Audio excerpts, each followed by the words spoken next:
Welcome to my video. Subscribe now. The silent Sentinel. The sun had barely cracked the horizon when Captain Sarah Mitchell stepped onto the tarmac at Beale Air Force Base in California. The air was cool and still, carrying with it the faint smell of jet fuel and morning dew. She paused for a moment, her flight suit crisp and dark blue against the pale dawn sky, and looked across the vast expanse of concrete toward the hangar where her aircraft waited. The U-2 Dragon Lady. A spy plane like no other. Sleek, black, and impossibly tall on its landing gear, it looked more like a glider than a military aircraft.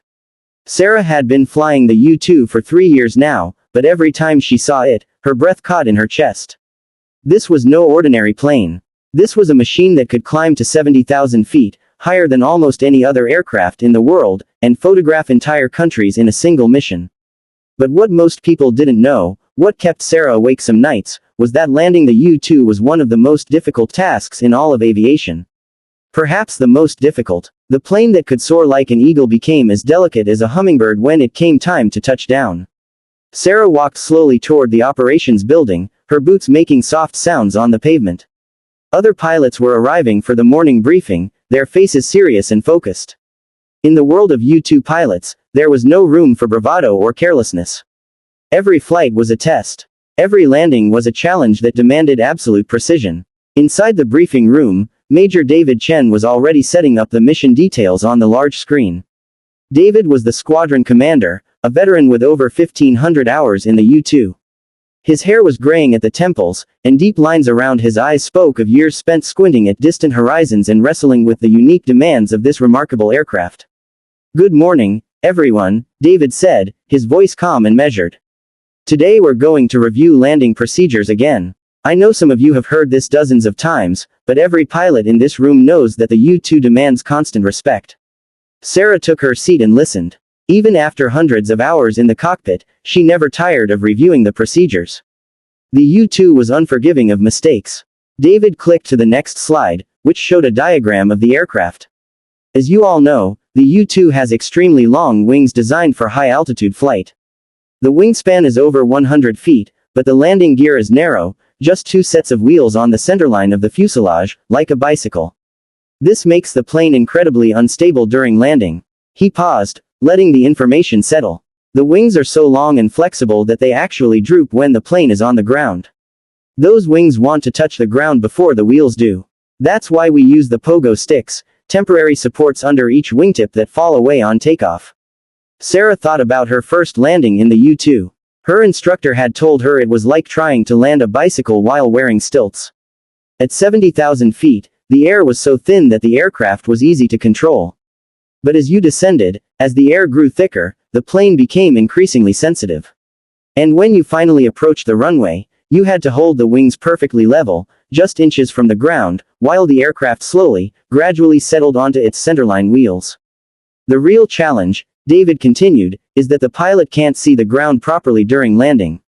The nose is too high. That's why we use the chase car. This was the part that fascinated Sarah most. It was a procedure unique to the U-2.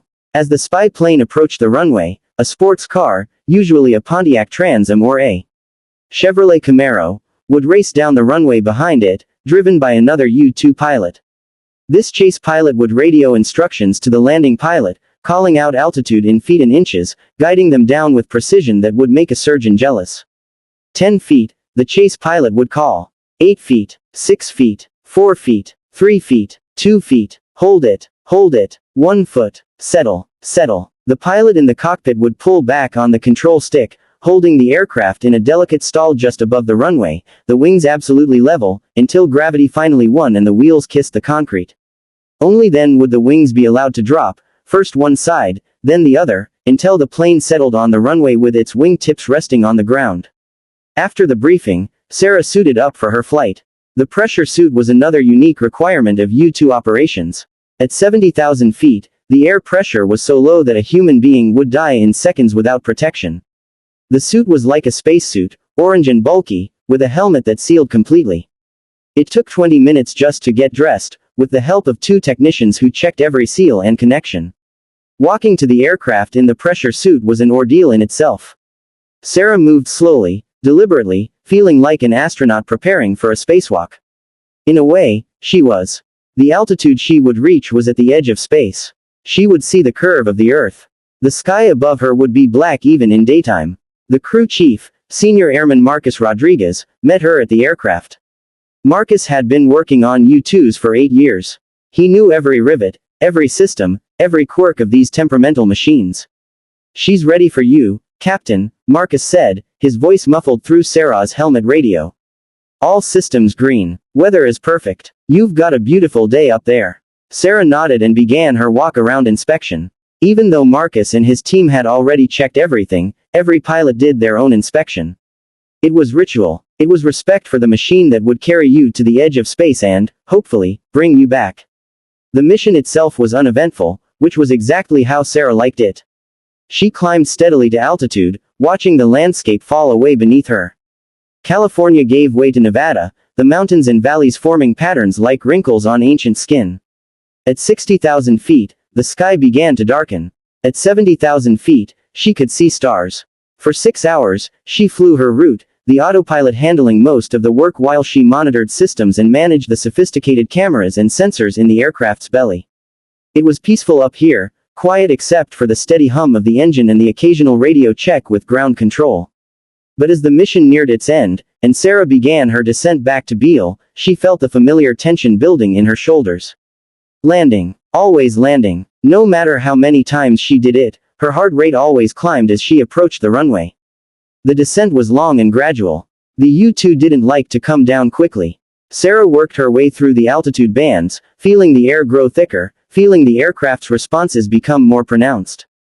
At 10,000 feet, she contacted Beale Tower. Beale Tower, Dragon 2-3, 10,000 feet, landing checklist complete. Dragon 2-3, Beale Tower, you're cleared to land runway 15. Winds light and variable. Chase car is in position. Sarah took a deep breath inside her helmet. This was it. She rolled into the landing pattern, reducing power, extending speed brakes. The runway appeared below, a long gray stripe in the California landscape. In the chase car on the ground, Captain James Harrison sat behind the wheel of a modified Pontiac GTO, his own U-2 helmet on, radio ready. James was one of the most experienced chase pilots in the squadron. He had talked down hundreds of U-2s. His voice was calm, measured, reassuring. Dragon 2-3, chase is rolling, James called as Sarah turned onto final approach. The GTO accelerated down the runway, moving into position about 100 feet behind the descending U-2. James could see the aircraft now, its long wings flexing slightly in the air, the bicycle landing gear hanging below the fuselage. "Looking good, Sarah," James called. "Nice and steady." 60 feet. Sarah focused on her instruments and the runway ahead. Her left hand was on the throttle, her right hand delicate on the control stick. She could feel every breath of wind, every slight change in the aircraft's attitude. 40 feet, James called. 30 feet. Power back just a touch. Sarah reduced power slightly. The aircraft began to settle. 20 feet. Looking beautiful. 15 feet. The runway rushed beneath her now, close but still too far to touch. This was the critical moment. She had to hold the aircraft just above the ground, the wings perfectly level, until the speed bled off and the plane could settle naturally. 10 feet. 8 feet. You're drifting right just slightly. Sarah made a tiny correction. In the U-2, tiny corrections were all you could make. Anything more would overcorrect and start a dangerous oscillation. Perfect. 6 feet. 4 feet. 3 feet. Sarah pulled back gently on the stick, holding the aircraft off the ground. She could feel it wanting to settle, but not yet, not yet. 2 feet. Hold it right there. Time seemed to slow. Sarah held the stick steady, her eyes scanning the instruments, trusting James's calls. 1 foot. Beautiful. Settle. Let it settle. The main wheels touched the runway with the softest kiss of rubber on concrete. Sarah held the stick back, keeping the wings level. The aircraft rolled forward, slowing. Perfect landing, Sarah. Left wing coming down. The left wing dropped gently to the ground. Then the right wing. The U-2 was down, resting on the runway, its mission complete. Sarah let out a breath she didn't know she'd been holding. The tension flowed out of her shoulders. James pulled the GTO alongside, gave her a thumbs up through his window. "Another beautiful landing, Dragon 2-3, he called. "Welcome home." As the ground crew rushed out to install the pogo sticks under the wings and help her taxi to the hangar, Sarah felt the familiar wave of relief and satisfaction. She had done it again. She had taken this magnificent, delicate, impossible aircraft to the edge of space and brought it home safely. That evening, in the squadron bar, Sarah sat with David and James and Marcus. They didn't talk much about the mission. U-2 pilots rarely did. What happened at 70,000 feet stayed at 70,000 feet. Instead, they talked about the landing. They always talked about the landing. You held it off a little long, James said with a slight smile. I was starting to wonder if you were going to float all the way to the end of the runway. Sarah laughed. I was waiting for your call. You said hold it, so I held it. David raised his glass. To another successful mission, and to the hardest landing in aviation. They clinked glasses. Around them, other pilots and crew members did the same. In the world of the U-2, every landing was a victory.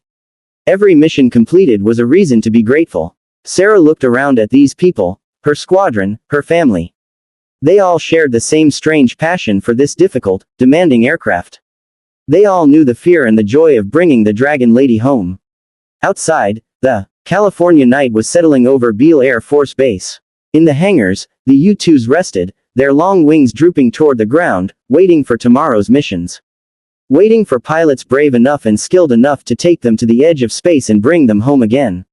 Sarah smiled. She was exactly where she belonged.